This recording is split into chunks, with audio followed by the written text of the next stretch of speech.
Olá para todos, sejam bem-vindos novamente ao canal e vamos a mais uma resposta, né, à pergunta que uma pessoa me fez.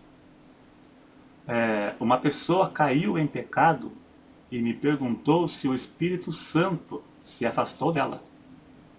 Então ela quer saber se o Espírito Santo se afastou dela. Ela pecou, mas está arrependida.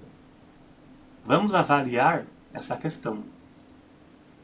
Quando uma pessoa cai no pecado, o Espírito Santo não se afasta de imediato, pois é ele quem convence a pessoa do pecado.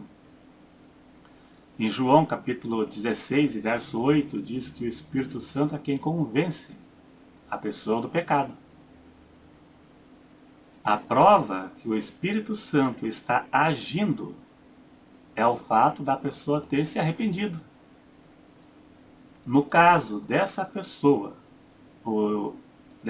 que me perguntou, o Espírito Santo não se retirou dela, pelo fato dela estar arrependida. No Salmo 51, verso 11, Davi disse: "Não retires de mim o teu Espírito Santo." E isso indica que ainda estava com ele. Isso foi depois que Davi pecou. O Espírito Santo ainda estava com ele.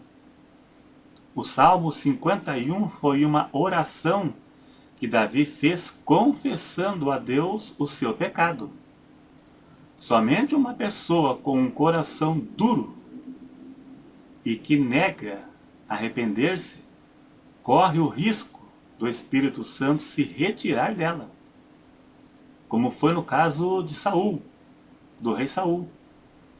Em 1 Samuel capítulo 16, verso 14, está escrito: "E o Espírito do Senhor se retirou de Saul, e o assombrava um espírito mau da parte do Senhor." Veja que o Espírito Santo se retirou de Saul depois que ele recusou arrepender-se de seu pecado. Saul tinha um coração duro e por isso foi rejeitado por Deus como rei. Mas a oportunidade de salvação estava em aberto.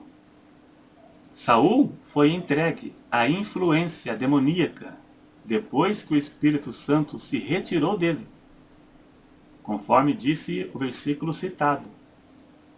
Os demônios podem agir sobre a vontade permissiva de Deus, permitido por ele, como foi no caso de Saul, e até mesmo no caso do rapaz da igreja de Corinto, que estava tendo um caso com a sua madrasta, como assim podemos entender. 1 Coríntios 5, do 1 até o 5. No versículo 5, Paulo disse: "Seja entregue a Satanás para a destruição da carne, para que o espírito seja salvo no dia do Senhor."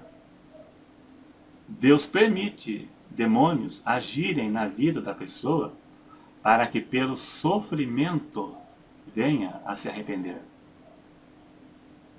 No livro de Hebreus, capítulo 3, versos 7 e 8, está escrito: "Portanto, como diz o Espírito Santo, se hoje ouvirdes a sua voz, não endureçais o vosso coração como na provocação, no dia da tentação no deserto."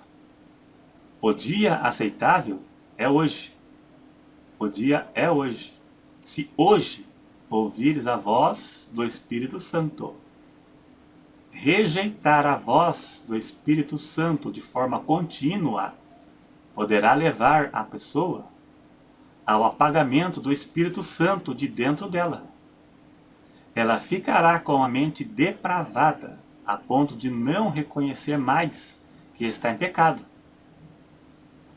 Quando o endurecimento do coração atinge certa intensidade que só Deus sabe, o Espírito Santo não contenderá mais em levar esta pessoa ao arrependimento, o chamado pecado para a morte. 1 João 5,16. a salvação ficará por conta dela, ficará a seu critério. Ela terá que reconhecer que está em pecado e se reconciliar com Deus. Mas temos que ter em mente, para não confundir a mente de ninguém. Enquanto a consciência a acusar, isso será a voz do Espírito Santo dentro da pessoa, a convidando para o arrependimento. Então é isso aí, então. Obrigado mais uma vez, né, para você que está sempre acompanhando. Eu estou esses dias postando vídeo, um dia sim, um dia não, né? Porque parte dos meus vídeos são resposta a perguntas. Quase todas, praticamente, eu respondo por escrito, né? Mas algumas eu acabo fazendo um vídeo. Então é isso aí, então. Obrigado. E no fim de semana, né, no final de semana, eu posto mais um. Então obrigado a todos e até o próximo.